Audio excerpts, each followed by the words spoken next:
ನಮಸ್ತೆ ಆತ್ಮೀಯ ಸ್ನೇಹಿತರೆ, ಮತ್ತೊಮ್ಮೆ ಕ್ರಿಯೇಟಿವಿಟಿ ಯೂಟ್ಯೂಬ್ ಚಾನಲ್ಗೆ ಸ್ವಾಗತ ಸುಸ್ವಾಗತ. 2025ನೇ ಸಾಲಿನ Karnataka teacher eligibility test offline ಆಗ್ತದೆ ಅಥವಾ ಆನ್ಲೈನ್ ಆಗ್ತದೆ ಅಂತ ಬಹಳ ವಿದ್ಯಾರ್ಥಿಗಳು ಗೊಂದಲಕ್ಕೆ ಸಿಲುಕಿಕೊಂಡಿದ್ದಾರೆ. ಪ್ರಶ್ನೆ ಏನಂತಂದ್ರೆ, ಸರ್ ಈ ಬಾರಿಯ ಒಂದು TET ಪರೀಕ್ಷೆ ಯಾವ ಒಂದು ತಿಂಗಳಲ್ಲಿ ನೋಟಿಫಿಕೇಶನ್ ಆಗುತ್ತೆ ಮತ್ತೆ ಯಾವ ಒಂದು ತಿಂಗಳಲ್ಲಿ ಪರೀಕ್ಷೆ ನಡೆಯಬಹುದು ಅಂತ ಕೇಳ್ತಾ ಇದ್ದೀರಿ. ಮೂರನೇದಾಗಿ, ಸರ್ ಈ ಒಂದು ಕರ್ನಾಟಕ ಟೀಚರ್ ಎಲಿಜಿಬಿಲಿಟಿ ಟೆಸ್ಟ್ ಯಾಕಿಷ್ಟು ಇಂಪಾರ್ಟೆಂಟ್ ಮತ್ತೆ ಇದರಿಂದ ನಾವು ಯಾವ ರೀತಿಯಾಗಿ ಪಾಸ್ ಮಾಡಬೇಕು, ಕೆಲವೊಂದಿಷ್ಟು ಟಿಪ್ಸ್ಗಳನ್ನು ಹೇಳ್ರಿ ಅನ್ನೋರಿಗೆ ಕೂಡ ಈ ವಿಡಿಯೋ ಹೆಲ್ಪ್ಫುಲ್ ಆಗ್ತದೆ. ಇಲ್ಲಿ ಪೇಪರ್ 1 ಇಂದ ಹಿಡ್ಕೊಂಡು ಪೇಪರ್ 2 ವರೆಗೆ ಎಲ್ಲ ರೀತಿಯಾದಂತಹ ವಿಚಾರಗಳನ್ನು ಚರ್ಚೆ ಮಾಡ್ತಾ ಇದ್ದೀನಿ. ನೀವೇನಾದರೂ ಫಸ್ಟ್ ಟೈಮ್ ಕ್ರಿಯೇಟಿವಿಟಿಗೆ ಭೇಟಿ ಕೊಡ್ತಾ ಇದ್ದೀರಾ, ಈ ಕೂಡಲೇ ಸಬ್ಸ್ಕ್ರೈಬ್ ಮಾಡ್ಕೊರಿ. ಮುಂಬರುವ ಎಲ್ಲ ವಿಡಿಯೋಗಳಿಗೆ ಅಪ್ಡೇಟ್ ಆಗಿದೆ ಅಂತ ಹೇಳ್ತಾ ವಿಡಿಯೋನ ಸ್ಟಾರ್ಟ್ ಮಾಡೋಣ. ಮೊದಲನೆಯ ಪ್ರಶ್ನೆ ಏನಂತಂದ್ರೆ, TET ಪರೀಕ್ಷೆ ಆನ್ಲೈನ್ ಆಗ್ತದೋ ಆಫ್ಲೈನ್ ಆಗ್ತದೋ? ಈಗಾಗಲೇ ನಿಮಗೆ ಗೊತ್ತೇ ಇದೆ, CACCLನವರು ನಾವು ಈ ಬಾರಿಯ TET ಪರೀಕ್ಷೆಯನ್ನು ಆನ್ಲೈನ್ ಮಾಡಬೇಕಂತಂದು ನಾವು ಸರ್ಕಾರಕ್ಕೆ ಏನು ಮಾಡಿದಾರೆ, ಕೆಲವೊಂದಿಷ್ಟು ಮಹತ್ವದ ಸೂಚನೆಗಳನ್ನು ಕೊಟ್ಟಿದ್ದಾರೆ. ಬಟ್ ಇದಾಗೂ ಕೂಡ ಆನ್ಲೈನ್ ಪರೀಕ್ಷೆ ಮಾಡುವುದು ಅಷ್ಟು ಸುಲಭವಾದ ಮಾತಲ್ಲ. ಈಗ ಆಲ್ರೆಡಿ ಸೆಂಟ್ರಲ್ ಗೌರ್ಮೆಂಟ್ ಅವರು, ಸ್ಟೇಟ್ ಗೌರ್ಮೆಂಟ್ ಅವರು ಕೂಡ CTET ಪರೀಕ್ಷೆಯನ್ನು ಏನು ಆಫ್ಲೈನ್ ಮೂಡಲ್ಲಿ ಮಾಡ್ತಾ ಇದ್ದಾರೆ. ಅವರು ಮೊದಲೇ ಆನ್ಲೈನ್ ಮೂಡ್ನಲ್ಲಿ ಮಾಡ್ತಾ ಇದ್ದರು, ಬಟ್ ಅದನ್ನು ಆಫ್ಲೈನ್ ಮೂಡಿಗೆ ತಗೊಂಡ್ಬಂತಾರೆ. ಕೆಲವೊಂದಿಷ್ಟು ರೀಸನ್ಸ್ಗಳಿಂದ ಅವರು ಆಫ್ಲೈನ್ಗೆ ಶಿಫ್ಟ್ ಆಗಿರೋದ್ರಿಂದ ಇಲ್ಲಿ TET ಪರೀಕ್ಷೆ, ಕರ್ನಾಟಕದ TET ಪರೀಕ್ಷೆ ಆನ್ಲೈನ್ ಮೋಡ್ಗೆ ಹೋದರೆ ಆಗುವಂತಹ ಕೆಲವೊಂದಿಷ್ಟು ಸಮಸ್ಯೆಗಳನ್ನು ತಾವುಗಳು ಅರ್ಥ ಮಾಡ್ಕೊಳ್ಬೇಕು. ಮೊದಲನೇದಾಗಿ ಇಲ್ಲಿ 2 ಲ್ಯಾಂಗ್ವೇಜ್ ಪೇಪರ್ಸ್ ಇರ್ತಾವೆ. ಇಟ್ ಮೀನ್ಸ್ 2 ಲ್ಯಾಂಗ್ವೇಜ್ ಇರ್ತದ, ಒಂದು ಕನ್ನಡ ಲ್ಯಾಂಗ್ವೇಜ್ ಮತ್ತು ಇಂಗ್ಲಿಷ್ ಲ್ಯಾಂಗ್ವೇಜ್ ಅಂತ. ಸೊ ಲ್ಯಾಂಗ್ವೇಜ್ ಅಲ್ಲಿ ನೀವು ರೀಡಿಂಗ್ ಕಾಂಪ್ರಿಹೆನ್ಷನ್ ಅಂತ ಒಂದು ಸೆಕ್ಷನ್ ಇರ್ತೈತಿ, ಅಲ್ಲಿ ಗದ್ಯವನ್ನ ಮತ್ತು ಪದ್ಯವನ್ನ ಓದಬೇಕಾಗತ್ತ. ಸೊ ಅಲ್ಲಿ ಓದಿ ಕೆಳಗೆ ಸ್ಕ್ರಾಲ್ ಮಾಡಿ ಉತ್ತರವನ್ನ ಹುಡುಕಲಿಕ್ಕೆ ಲೇಟ್ ಆಗಿ ಆಗುತ್ತಾ. ಸೊ ಮತ್ತೆ ಜೊತೆಗೆ ಕಂಟಿನ್ಯೂಸ್ ಆಗಿ ಸ್ಕ್ರೀನ್ ನೋಡ್ಲಿಕ್ಕೆ ಆಗಂಗಿಲ್ಲ. ಇನ್ನು ಎರಡನೇ ವಿಚಾರ ಏನಂತಂದ್ರ, TET ಪರೀಕ್ಷೆಯನ್ನ ಇಲ್ಲಿ ಲಿಮಿಟ್ ಏಜ್ ಅಂತ ಇಟ್ಟಿಲ್ಲ. ಇಲ್ಲಿ ಯಾರು ಬೇಕಾದ್ರೂ ಕೂಡ ಅಪ್ಲೈ ಮಾಡಬಹುದು ಮತ್ತೆ ಏನ್ ಮಾಡಬಹುದು, ಪರೀಕ್ಷೆಯನ್ನು ಬರೀಬಹುದು. ಇಲ್ಲಿ ವಯಸ್ಸಾದವರಿಗೆ ಕಂಪ್ಯೂಟರ್ ಅನ್ನ ನೋಡ್ಲಿಕ್ಕೆ ಕೂಡ ಬಹಳಷ್ಟು ತೊಂದರೆ ಎದುರಾಗ್ತದ. ಇನ್ನು ಮೂರನೇದಾಗಿ, ಕಂಪ್ಯೂಟರ್ ಸೆಂಟರ್ಸ್ ಅಂತ, ಎಕ್ಸಾಮ್ ಕಂಪ್ಯೂಟರ್ ಸೆಂಟರ್ ಅಂತ ಬಂದಾಗ ಪ್ರತಿಯೊಂದು ಜಿಲ್ಲೆಯೊಳಗೂ ಕೂಡ ಎಕ್ಸಾಮ್ ಕಂಪ್ಯೂಟರ್ ಸೆಂಟರ್ ಇರಂಗಿಲ್ಲ. ಸೊ ಹೀಗಾಗಿ ಅದಾಗೂ ಕೂಡ ನಾವು ಮಾಡಬೇಕಂದಾಗ ಲಿಮಿಟೆಡ್ ಸೆಂಟರ್ಸ್ಗಳನ್ನು ಆಯ್ಕೆ ಮಾಡ್ಕೊಳ್ಬೇಕಾಗ್ತದೆ. ಉದಾಹರಣೆಗೆ ಬೆಳಗಾಂ, ಹುಬ್ಳಿ, ಉಡುಪಿ, ಶಿವಮೊಗ್ಗ, ಈ ರೀತಿಯಾದಂತಹದ್ದು ಪ್ರತಿಯೊಂದು ಜಿಲ್ಲೆಯೊಳಗೂ ನಾವು ಕಾಣಂಗಿಲ್ಲ. ಫಾರ್ ಎಕ್ಸಾಂಪಲ್ ಗದಗೊಳಗಡೆ ಎಲ್ಲಿದೆ ಹೇಳಿ ನೋಡೋಣ, CBT ಸೆಂಟರ್ ಎಲ್ಲಿದೆ, ಎಕ್ಸಾಮ್ ಸೆಂಟರ್ ಇಲ್ಲ. ಸೊ ನಾನು ಜಸ್ಟ್ ಒಂದು ಎಕ್ಸಾಂಪಲ್ ಅನ್ನ ಕೊಡ್ತಾ ಇದ್ದೀನಿ ನಿಮಗೆ. ಇದೇ ರೀತಿಯಾದಂತಹ 30 ಅಧಿಕ ಜಿಲ್ಲೆಗಳಲ್ಲಿ ಏನಿಲ್ಲ, ನಮ್ಮ CBT ಟೆಸ್ಟ್ ನಡೆಸುವಂತ ಸೆಂಟರ್ಸ್ಗಳು ಇಲ್ಲ. ಸೊ ಅವರು ಆನ್ಲೈನ್ ಮೋಡನ್ನು ಕೈ ಬಿಟ್ಟು ಮತ್ತೆ again same as usual offline ಮೋಡ್ಗೆ ಬರ್ತಾರೆ. ಇಲ್ಲಿ ಆಫ್ಲೈನ್ ಮೋಡ್ ಯಾಕೆ ಅವರು ಚಾಯ್ಸ್ ಮಾಡ್ಕೊಳ್ತಾರೆ ಅನ್ನೋದಾದ್ರೆ, ಈಗ ಆಲ್ರೆಡಿ ಅವರು ಎಷ್ಟು TET ಪರೀಕ್ಷೆ ನಡೆಸಿದಾರ, ಅಷ್ಟು ಪರೀಕ್ಷೆ ಆಫ್ಲೈನ್ ಮೋಡಲ್ಲಿ ಸಕ್ಸಸ್ ಕಂಡಿದ್ದಾವ. ಅಲ್ಲಿ ಸಕ್ಸಸ್ ರೇಟ್ ಕೂಡ ಜಾಸ್ತಿ ಇದೆ.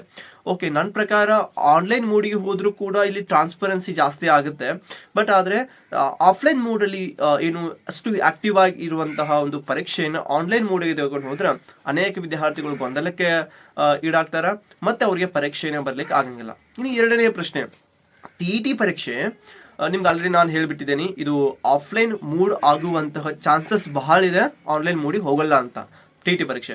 ಎರಡನೇ ಪ್ರಶ್ನೆ, ಯಾವಾಗ ಪರೀಕ್ಷೆ ಆಗುತ್ತೆ ಸರ್ TET ಇದು, ಮತ್ತೆ ಯಾವಾಗ ನೋಟಿಫಿಕೇಶನ್ ಆಗುತ್ತೆ ಅಂತ ನೀವೊಂದು ಅರ್ಥ ಮಾಡ್ಕೊಳ್ಬೇಕು. ಈಗ ಆಲ್ರೆಡಿ ನಾವು 2024ರ ಒಂದು TET ಏನು ಪರೀಕ್ಷೆನ ಜೂನ್ 30ರೊಳಗಡೆ ನೋಡಿದ್ವಿ. ಜೂನ್ 30ಕ್ಕೆ ಎಲ್ಲರೂ ಪರೀಕ್ಷೆ ಬರೆದ್ರು. ಜೂನ್ ಆದ್ಮೇಲೆ ಇವನ್ ಪ್ರತಿ ಒಂದು TET ಪರೀಕ್ಷೆಯನ್ನ ನಡೆಸಬೇಕಾದ್ರೆ ಕನಿಷ್ಠ 8 ರಿಂದ 9 ತಿಂಗಳನ್ನ ತೆಗೆದುಕೊಳ್ತಾರ. ಬಟ್ ಈ ಬಾರಿಯ TET ಪರೀಕ್ಷೆಯನ್ನ ಮಾಡ್ಲಿಕ್ಕೆ ಅವರು ಫೆಬ್ರವರಿಯ ಒಂದು 2ನೇ ಮತ್ತು 3ನೇ ವಾರದೊಳಗಡೆ ನೋಟಿಫಿಕೇಶನ್ ಹೊರಗೆ ಬರ್ತೈತಿ. ಅದಾದ್ಮೇಲೆ ನಿಮಗೆ ನಾವು ಏಪ್ರಿಲ್ ಒಳಗಡೆ ಎಕ್ಸಾಮ್ಸ್ ಅನ್ನ ಕಂಡಕ್ಟ್ ಮಾಡ್ತಾರೆ, ಅವರು 100% ಕಂಡಕ್ಟ್ ಮಾಡ್ತಾರೆ. ಸೊ ಅಲ್ಲಿವರೆಗಡೆ ಒಳ ಮೀಸಲಾತಿ ಇರೋದ್ರಿಂದ ಒಳ ಮೀಸಲಾತಿ ಸಮಸ್ಯೆ ಬಗೆಹರಿತದ ಮತ್ತು ತಾವುಗಳು ಈಗಿರುವಂತಹ ಸಮಯವನ್ನು ಸರಿಯಾಗಿ ಸದುಪಯೋಗ ಮಾಡಿಕೊಳ್ಳಿ. ಒಂದು ವೇಳೆ ಸರ್ ನಿಮ್ಮ ಕಡೆ ಇರುವಂತಹ ಕನ್ನಡ ಪೆಡಗಾಗಿ ನೋಟ್ಸ್, ಇಂಗ್ಲಿಷ್ ಪೆಡಗಾಗಿ ನೋಟ್ಸ್ ಮತ್ತು ಸೈಕಾಲಜಿ ನೋಟ್ಸ್ ಮತ್ತೆ ಯಾವ ರೀತಿಯಾಗಿ ಓದಬೇಕು, ಹೇಗೆ ಓದಬೇಕು, ಸೊ ಈ ರೀತಿಯ ಗೈಡೆನ್ಸ್ ಬೇಕಾದ್ರೆ ನೀವು ನನ್ನನ್ನು ಸಂಪರ್ಕಿಸಬಹುದು ಕೆಳಗೆ ಕಾಣುತ್ತಿರುವ ನಂಬರ್ ಮುಖಾಂತರ. ಸೊ ನಾವೆಲ್ಲ ಅರ್ಥ ಮಾಡ್ಕೊಂಡಿರಿ. ಸೊ ಈ ಒಂದು ಪರೀಕ್ಷೆ ಬಹಳ ಈಸಿ ಇರ್ತೈತಿ. ಆನ್ಲೈನ್ ಮೂಡ್ಗೆ ಕೂಡ ಹೋಗುವಂತಹ ಚಾನ್ಸಸ್ ಅಂತಂದ್ರೆ 90% ಚಾನ್ಸಸ್ ಕಡಿಮೆ ಅದಾವ, 10% ಮಾತ್ರ ಜಾಸ್ತಿ ಆಗ್ತಾ ಇದಾವ. ಸೊ ಒಂದು ವೇಳೆ ಈ ಒಂದು ಪರೀಕ್ಷೆಯನ್ನು ಮಾಡಬೇಕಾದ್ರೆ ಅವರು ಸಕಲ ಪೂರ್ವ ಸಿದ್ಧತೆ ನಡೆಸಬೇಕಾಗುತ್ತೆ. ಕೇವಲ 2 ತಿಂಗಳಲ್ಲಿ 3 ತಿಂಗಳಲ್ಲಿ ಮಾಡ್ಕೊಳಿಕ್ ಆಗಲ್ಲ. ಎಲ್ಲ ವಿದ್ಯಾರ್ಥಿಗಳು ಕೂಡ ಇಲ್ಲಿ ಏನ್ ಮಾಡ್ಬೇಕಾಗ್ತೈತಿ, ಡೆಮೋ ಕ್ಲಾಸಸ್ಗಳನ್ನು ಕೊಡ್ಬೇಕಾಗ್ತೈತಿ, ಡೆಮೋ ಇಂಟರ್ಪ್ರಿಟೇಷನ್ಸ್ ಅನ್ನ ಮಾಡ್ಬೇಕಾಗ್ತೈತಿ, ವಿದ್ಯಾರ್ಥಿಯನ್ನು ಕರ್ಸ್ಕೊಂಡು ಅವ್ರು ನೋಡ್ಬೇಕಾಗ್ತೈತಿ. ಸೊ ಒಂದು ಸಡನ್ ಆಗಿ ನಾವೊಂದು ರೂಲ್ಸ್ ಮಾಡ್ತಾ ಇದೀವಿ ಅಂತಂದು ಹಾಕ್ಲಿಕ್ಕೆ ಬರಂಗಿಲ್ಲ. More than 1 lakh students will going to appear the TET examination 2025 ಅಂತ ನಿಮ್ಗೆ ಗೊತ್ತಿದೆ. ಸೊ ಹೀಗಾಗಿ TET ಪರೀಕ್ಷೆ ಅಫ್ಕೋರ್ಸ್ ಆಫ್ಲೈನ್ ನಡೀತೈತಿ, ನೀವು ಓದ್ಕೊಳ್ಳಿ ಅಂತ. ಇನ್ನು ಮೂರನೇ ವಿಚಾರ, TETಗೆ ಪರೀಕ್ಷೆ ಎಷ್ಟು ಡಿಫಿಕಲ್ಟ್ ಆಗಿರ್ತೈತಿ ಅಥವಾ ಎಷ್ಟು ಈಸಿ ಆಗಿರ್ತೈತಿ ಅಂತ ಬಹಳ ವಿದ್ಯಾರ್ಥಿಗಳು ಮೆಸೇಜ್ ಮಾಡ್ತಾ ಇದ್ದಾರೆ. 2024ರ ಒಂದು TET ಪರೀಕ್ಷೆ ನೋಡ್ಬಿಟ್ರೆ ಅಬ್ಬಬ್ಬಾ ಎಷ್ಟು ಅಂತಂದ್ರೆ ಸುಮಾರು 10,000 ಜನ ಪಾಸ್ ಆಗಿದ್ದಾರೆ 1.5 ಲಕ್ಷ ಜನದೊಳಗ.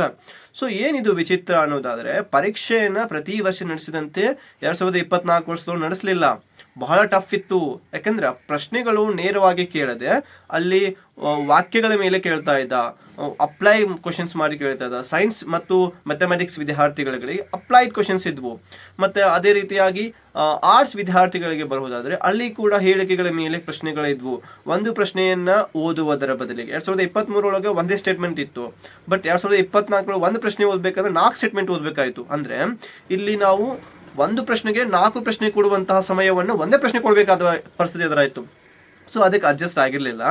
ಸೊ ನೀವು ಆ ಒಂದು ಈಸಿ ಇರುತ್ತೆ ಪ್ರಶ್ನೆ ಪತ್ರಿಕೆ ಅನ್ನುವಂತಹ ಒಂದು ಮೆಂಟಾಲಿಟಿಯಿಂದ, ಆ ಒಂದು ವಿಚಾರದಿಂದ ಹೊರಗೆ ಬರ್ರಿ. ಮತ್ತೆ ಕ್ವಶನ್ ಪೇಪರ್ಸ್ ಡಿಫಿಕಲ್ಟ್ ಆಗ್ತೈತಿ ಅನ್ನುವಂತಹ ವಿಚಾರವನ್ನು ಇಟ್ಕೊಳ್ಬೇಡ್ರಿ. 100% ನೀವೇನಾದ್ರೂ ಚೆನ್ನಾಗಿ ಓದಿದ್ರೆ, ರಿವಿಷನ್ಸ್ಗಳನ್ನ ಮಾಡಿದ್ರೆ ನೀವು ಈಸಿಯಾಗಿ ಸ್ಕೋರ್ ಮಾಡ್ತೀರಿ. ಮತ್ತೆ ಅದ್ರ ಜೊತೆಗೆ ನಿಮ್ಗೆ ಎಕ್ಸಾಮ್ಸ್ ಟೆನ್ಷನ್ ಕೂಡ ಇರಂಗಿಲ್ಲ. ಅಫ್ಕೋರ್ಸ್ ನಾನು ಹೇಳ್ತೀನಿ, 1 ವಾರ ಇದೆ ಅಂತಂದ್ರೆ ನೀವು ಓದ್ಕೊಳ್ ಕುಂದಿರ್ತೀನಿ ಸರ್, ನಾನು 1 ತಿಂಗಳಿದೆ ಸರ್ ನಾನು ಓದ್ಕೊಳ್ ಕುಂದಿರ್ತೀನಿ, ನನಗೆ ಇದು ಸಲ TET ಪರೀಕ್ಷೆ ಪಾಸ್ ಮಾಡಿಕೊಡಿ ಸರ್ ಅಂತಂದ್ರೆ ಸೊ ದೇವರಾಣಿಗೂ ನೀವು ಪಾಸ್ ಆಗೋದಿಲ್ಲ. ಸೊ ಅದೆಲ್ಲ ಬಿಟ್ಟು ನಿಯತ್ತಾಗಿ ಪ್ರಾಮಾಣಿಕತೆಯಿಂದ ದೇವರು ನಿಮ್ ಮಾಡುವಂತಹ ಕೆಲಸಕ್ಕೆ, ಪರಿಶ್ರಮಕ್ಕೆ ಒಂದು ಪ್ರತಿಫಲ ಕೊಡಬೇಕಂದ್ರೆ ಸೊ ನೀವು ಇವಾಗಿಂದನೂ ಸ್ಟಾರ್ಟ್ ಮಾಡಿ. ಯಾಕಂದ್ರೆ ಸಮಯ ಅನ್ನೋದಿದೆಯಲ್ಲ, ಅದು ನಿಮ್ಮನ್ನ ಆ ರೀತಿಯನ್ನಾಗಿ ಮಾಡ್ತದ, ಟೆನ್ಷನ್ಸ್ ಅನ್ನಾಗಿ ಮಾಡ್ತೈತಿ.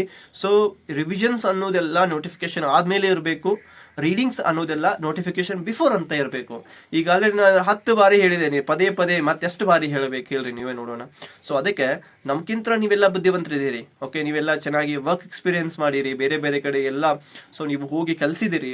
ಇದಾಗೂ ಕೂಡ ನಿಮಗೆ ಏನು ಕಷ್ಟಗಳು ಅದಾವ, ನಾನು ಒಪ್ಕೊಳ್ತೀನಿ. ಬಟ್ ಅವುಗಳನ್ನ ಮೆಟ್ಟಿ ನಿಲ್ಬೇಕಂದ್ರೆ TETದು ಚೆನ್ನಾಗಿ ಸ್ಕೋರ್ ಮಾಡಬೇಕು. ಇದು ಫೈನಲ್ ಮೆರಿಟ್ ಕನ್ಸಿಡರ್ ಆಗ್ತೈತಿ, ಕ್ರೈ ಸ್ಕೂಲಿಗೆ ಬೇಕಾಗ್ತೈತಿ, GPSTR ಬೇಕಾಗ್ತೈತಿ, ಹೇಳಿಕ್ ಬರಂಗಿಲ್ಲ. HSTR ಕೂಡ TETನ ಕಂಪಲ್ಸರಿ ಮಾಡಬಹುದು. ಐ ಹೋಪ್ ಈ ವಿಡಿಯೋದಿಂದ ನಿಮ್ಗೆಲ್ಲ ಖುಷಿ ಆಗಿದೆ ಮತ್ತು ಒಂದು ಆತ್ಮವಿಶ್ವಾಸ ಬಂದಿದೆ ಅನ್ಕೊಳ್ತಾ ಇದ್ದೀನಿ. ಸೊ ಇದೇ ರೀತಿಯಾದಂತಹ 10 ಹಲವು ವಿಡಿಯೋಗಳಿಗೆ ತಾವು ನಿರೀಕ್ಷಿಸ್ತಿದ್ರೆ ದಯವಿಟ್ಟು ನನ್ನ ಚಾನಲ್ ಸಬ್ಸ್ಕ್ರೈಬ್ ಮಾಡ್ಕೊರಿ. ನಿಮ್ಮ ಫ್ರೆಂಡ್ಸ್ಗೂ ಕೂಡ ಈಗ ಇದ್ರ ಬಗ್ಗೆ ಹೇಳ್ರಿ ಅಂತ ಹೇಳ್ತಾ ವಿಡಿಯೋನ ಎಂಡ್ ಮಾಡೋಣ. Thank you so much.